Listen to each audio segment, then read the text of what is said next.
Making Ideas Happen, Overcoming the Obstacles Between Vision and Reality by Scott Belsky. Picture this. It's a freezing January morning in Washington, D.C., and you're rushing through a packed subway station during the worst of rush hour. Everyone's bundled up in coats, clutching briefcases, their minds already at the office before their bodies arrive. Right there, in the middle of all this chaos, a young guy in a baseball cap leans against the wall. He pulls out a violin, an old, gorgeous instrument that doesn't quite catch the eye in the station's dim lighting. Then he starts to play. And the music? It's absolutely stunning. Complex, emotional, flawless. He's performing some of the most challenging and beautiful pieces ever composed.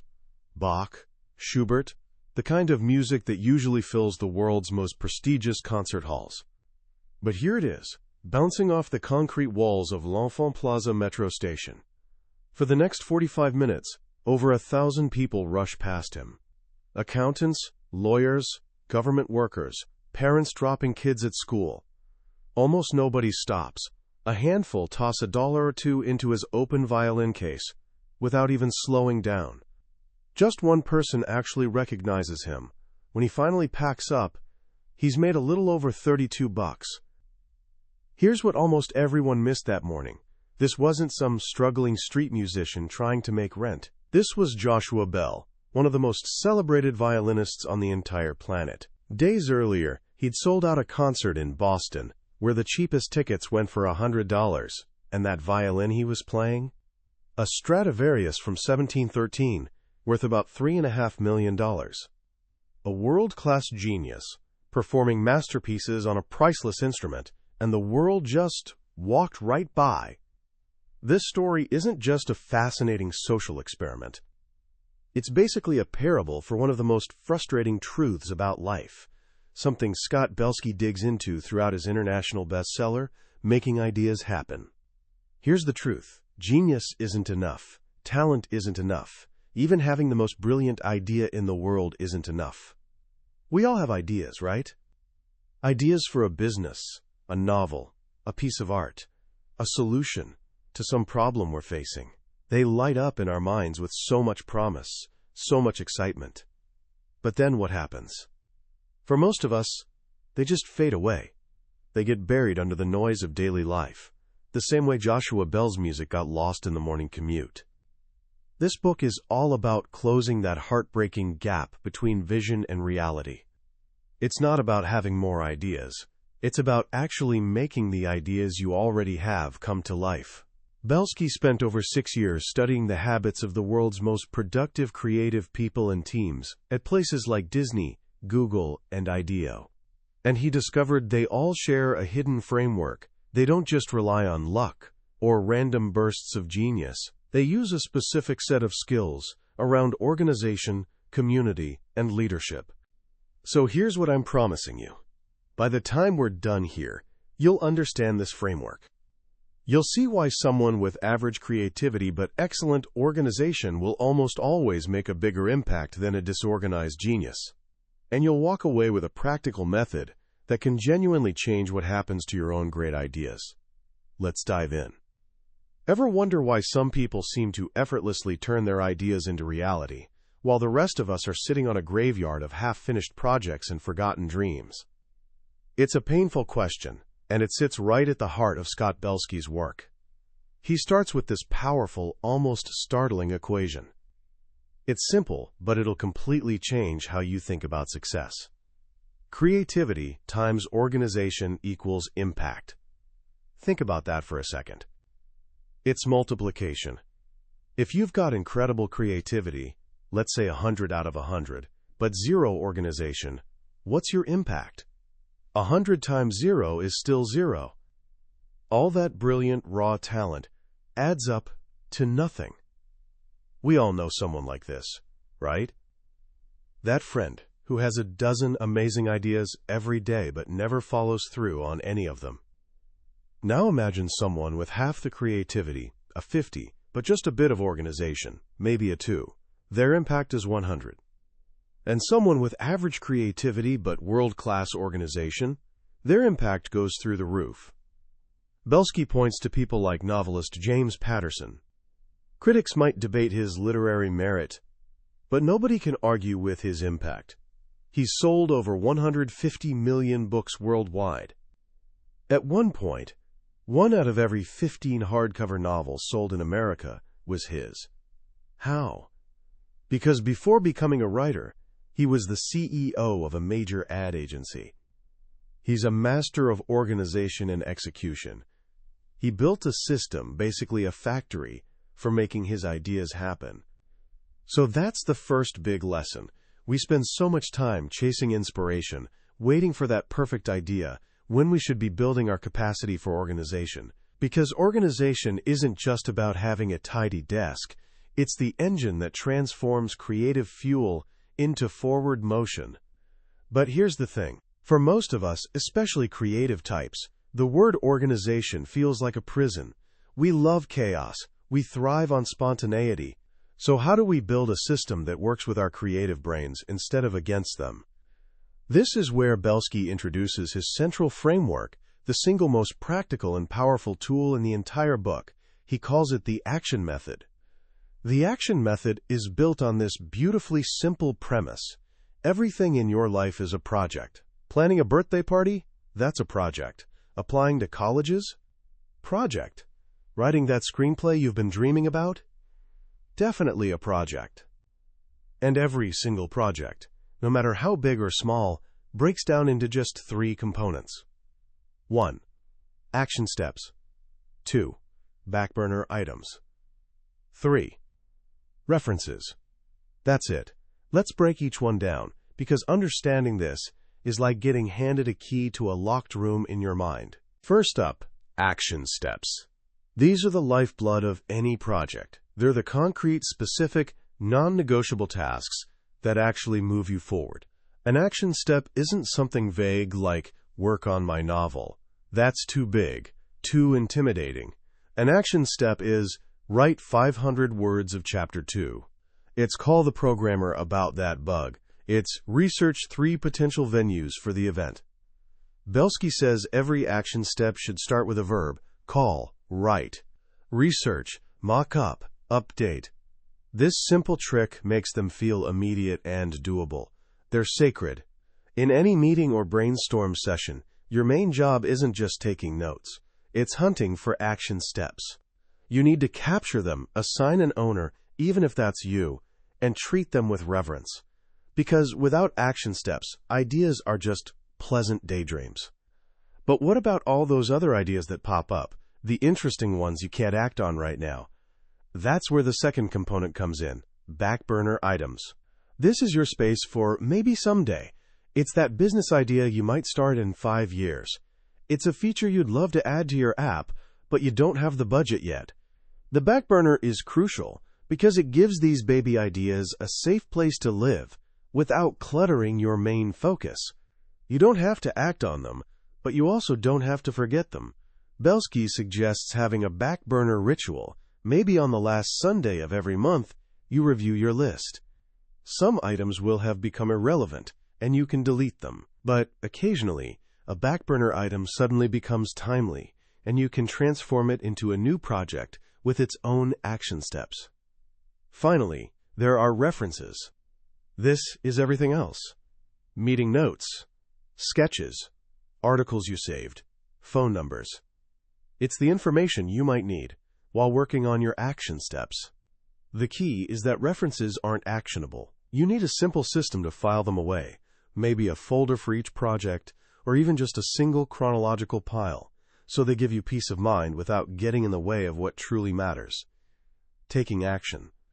By viewing the world through this lens, action steps, backburner items, and references, you start living with what Belsky calls a bias toward action. Your energy isn't spread thin across 1,000 vague possibilities anymore. It's focused, like a laser, on the very next step that'll move you forward. So you've tamed your inner chaos with the action method. You're capturing action steps and actually making progress. But here's where Belsky reveals the second major force that determines whether an idea lives or dies. And this force exists entirely outside of you. It's the forces of community.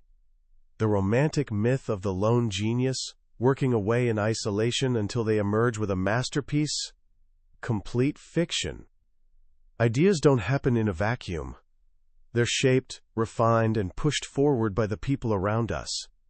But harnessing these forces requires a pretty significant mindset shift. First, you need to understand what kind of creative person you are. Belsky identifies 3 distinct types, and seeing yourself in one of them can be genuinely eye-opening. There are the dreamers. Dreamers are brilliant idea generators. They live in a world of endless possibility. They're inspiring and exciting to be around. But they struggle to stay focused. They jump from one grand vision to the next, often leaving a trail of unfinished projects behind them. They're pure creative energy, but without a grounding force, that energy just dissipates. Then there are the doers. Doers are masters of logistics. When a dreamer has a wild idea, the doer's mind immediately jumps to practical questions. How would that actually work? What's the budget? What are the first 3 steps? They're grounded, organized, reliable. They find deep satisfaction in execution, in breaking down a huge vision into manageable tasks. They're the engine of progress. Finally, there are the incrementalists. These are the rare people who can comfortably switch between both modes. They can dream big, then roll up their sleeves and build the detailed plan to make it happen. They're often serial entrepreneurs, starting multiple projects because they have this unique ability to both conceive and execute. Now, you might think the goal is becoming an incrementalist, but Belsky shows that each type has its own strengths and, more importantly, its own fatal flaw when working alone. A dreamer without a doer never finishes anything. A doer without a dreamer may execute flawlessly, but on ideas that lack real vision. And an incrementalist, because they can do everything, often tries to do too much, spreading themselves so thin that no single project reaches its full potential. What's the solution? Partnership. The most powerful creative forces in history have been partnerships between these different types. A dreamer paired with a doer is nearly unstoppable. Think of fashion visionaries like Calvin Klein or Ralph Lauren, each paired with a world-class business partner who turned their creative dreams into global empires. Or the founders of Threadless, the online t-shirt company. One founder, a self-proclaimed fire hose of ideas, was the dreamer. The other, the doer, would sift through those ideas, focus the team, and lay the groundwork for execution. Recognizing whether you're a dreamer, a doer, or an incrementalist lets you seek out people who complement you, who fill in your gaps. It's the first step in building your community. But once you have a partner or team, you face the next big hurdle, the fear of sharing your idea. Our natural instinct is protecting our ideas, keeping them secret until they're perfect. Belsky argues this is one of the deadliest mistakes you can make. He urges us to share ideas liberally. He points to Chris Anderson, the editor-in-chief of Wired magazine. Before Anderson writes his best-selling books, he beta tests all his core ideas on his blog. He gives them away for free. Why? Because he knows the community will make them better. The collective intelligence of his readers will find the flaws, ask the hard questions, and ultimately help him sharpen his arguments. By the time the book comes out, it's already been road-tested by thousands of brilliant minds. Sharing your ideas does 2 critical things. First, it refines them. Second, and maybe more importantly, it creates accountability. Once you tell people you're working on something, it becomes real. It exists outside your own head. People will ask you about it. They'll expect updates. This gentle pressure is an incredible force for keeping you focused, especially when you hit what Belsky calls the project plateau. The project plateau is that long, difficult stretch in the middle of a project where the initial excitement has faded, but the finish line is still nowhere in sight. It's the 99% perspiration Thomas Edison talked about. This is where most ideas die, and the most tempting escape from the plateau is the thrill of a shiny new idea. But when you have a community watching, a community you're accountable to, you're way more likely to push through the hard part. That community also becomes a source of feedback. But Belsky cautions that not all feedback is created equal. He introduces this powerful technique for developing talent called appreciations. Instead of just pointing out what's wrong with someone's work, you ask people to share what they most appreciated, the parts that were alive, the moments that resonated. This approach helps you build on your strengths rather than just obsessing over your weaknesses. It's a way of refining work that builds morale and confidence instead of crushing it. Finally, Belsky talks about the hidden power of competition. He tells the story of Noah Kalina, a photographer who decided to take a picture of himself every single day.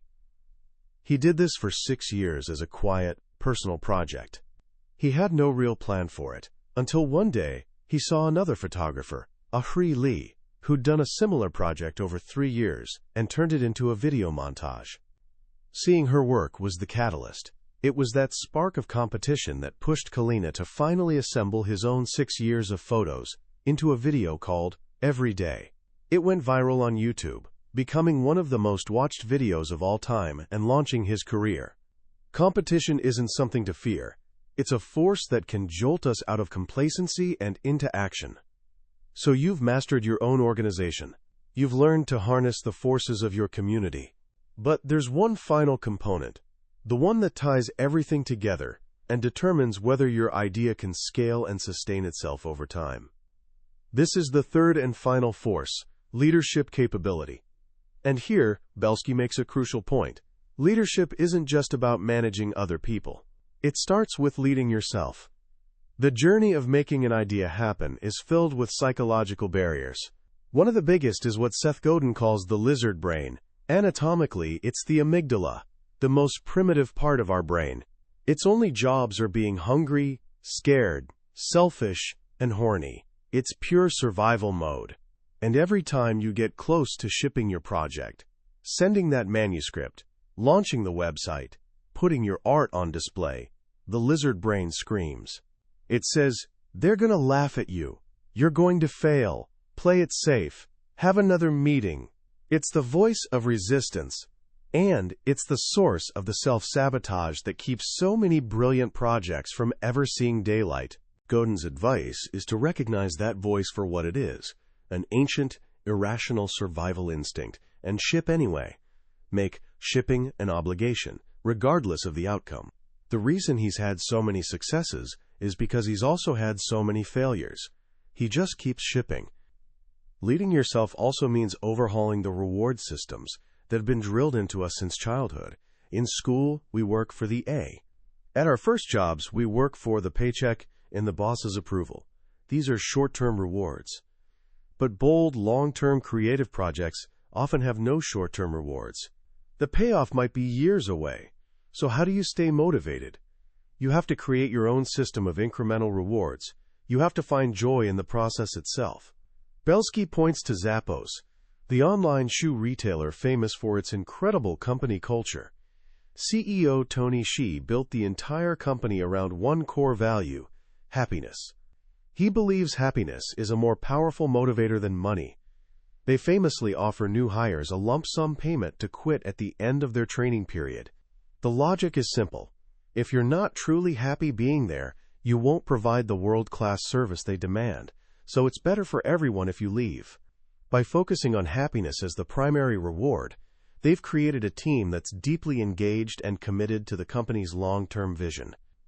Another way to create incremental rewards is through play.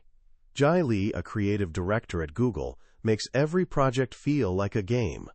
Whether it's his famous Bubble project, where he placed blank thought bubble stickers on ads all over New York City, or his internal projects at Google, he finds an element of fun that keeps himself and his team engaged through the difficult middle stages. When you do start leading others, your greatest challenge is sharing ownership of your ideas. The more people who lie awake at night thinking about your project, the better. But this means letting go of control.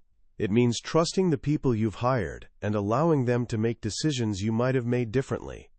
As Peter Rojas, founder of the tech blog Engadget, says, "My approach is to hire people that I trust and let them do their thing. And if I don't trust them, I'll get someone else." Micromanaging might get you a result that's closer to your original vision, but it kills the sense of ownership that truly motivates a team. One of the most profound leadership lessons in the book is this simple rule for meetings: leaders should talk last. When a leader walks into a room and immediately says, "Here's what I think we should do," they've effectively shut down the creative potential of the entire team. The best ideas often come from junior members, the ones with fresh perspectives. But they'll never speak up if the leader has already dictated the direction. By asking questions first and listening patiently, a leader can draw out the collective intelligence of the group. Finally, self-leadership means developing a tolerance for ambiguity and a willingness to be a bit of a deviant. The path of innovation is, by definition, unpopular at first. It goes against the grain. As you pursue your vision, you'll be met with doubts from your family, your friends, your teachers. Belsky argues that you need to see this doubt not as a stop sign, but as a sign of progress. If everyone agrees with you, you're probably not doing anything truly new. Society celebrates the outcome of innovation, but it often rejects the process. You have to be willing to be misunderstood. And that brings us to the final motivating thought. Belsky asks us to imagine a backward clock. Imagine you knew the exact moment your life would end. Would you spend your time any differently? Would you still put off your great idea for one more year? That clock is real, even if we can't see it. The window of opportunity to act on our creative energy is always closing. Making ideas happen isn't about a single flash of brilliance. It's a commitment. It's a battle fought on three fronts: against our own disorganized minds, against the isolation that kills creativity, and against the psychological barriers that stop us from leading. It's the hard, gritty, and ultimately beautiful work of turning a thought into a thing. As we wrap up our journey through making ideas happen, I keep coming back to one central, powerful truth that runs through every page. Ideas are cheap. They're everywhere. What's rare, what's actually precious, is the capacity to execute. This book isn't just a bunch of productivity tips. It's a philosophical shift. It gently but firmly takes the halo off the creative genius and places it on the disciplined creator. It teaches us that the sweat is just as important, maybe more so, than the inspiration. For anyone young and ambitious, this is one of the most liberating lessons you can learn. It means your success isn't dependent on some magical, uncontrollable gift of creativity. It depends on a set of skills you can learn, practice, and master. The most powerful and immediately useful tool Belsky gives us is, hands down, the action method. In a world of overwhelming complexity, the idea that any project can be reduced to action steps, backburner items, and references is a lifeline. It's a way to cut through the noise and focus on what truly matters, the next step. If you take only one thing from our discussion today, let it be that. Tonight, take one of your own ideas, that project you've been putting off, and try breaking it down into those three components. Write down just one action step that starts with a verb. I promise you, the clarity and momentum it creates is immediate. But the book's wisdom goes so much deeper than just task management. The concept of the project plateau is a diagnosis for a feeling we've all had. That slump in the middle of a project where our passion fades. And the insight that the most dangerous escape is the allure of a shiny new idea is something every creative person needs to hear. It gives us a name for our enemy and a reason to fight through the slog. What I find most timeless, though, is the emphasis on community and leadership. In an age where it's so easy to feel isolated behind our screens, Belsky's reminder that ideas are refined and realized through human connection feels more important than ever. The archetypes of the dreamer, the doer, and the incrementalist provide a new lens for seeing ourselves and the people we choose to work with. It encourages us not to seek out people who are just like us, but people who complement us. So what can you do today to start putting these ideas into practice? First, try the action method on a single project. See how it feels to separate what's actionable from what's not. Second, identify which archetype you are, a dreamer, a doer, or an incrementalist. Then think about the people in your life. Who's your opposite? Who's the person that balances you out? Make an effort this week to connect with them. And third, share one of your ideas. It doesn't have to be your biggest, most precious one, just a small one. Tell a trusted friend or mentor about it. Notice how speaking it out loud makes it more real, and how their questions immediately start sharpening it. That was a summary of Making Ideas Happen by Scott Belsky. We've definitely hit the core principles today, but I'll be honest with you. A summary can only ever be a map. The real treasure is found when you walk the path yourself. The true magic of this book happens in those quiet moments of reading, when a particular story or simple phrase connects with your own experience in an unexpected way. This summary is a tool to help you decide if this book is worth your time and attention. If anything we've discussed today has sparked something in you, I'd encourage you to grab a copy. Reading it isn't just about learning. It's an experience that can genuinely change how you approach your life's work. Also, if you found this summary valuable, please consider liking and subscribing to our channel. It tells us we're on the right track, and it makes sure you won't miss our next journey into another life-changing book from the billionaire's bookshelf. Let's keep learning and growing together.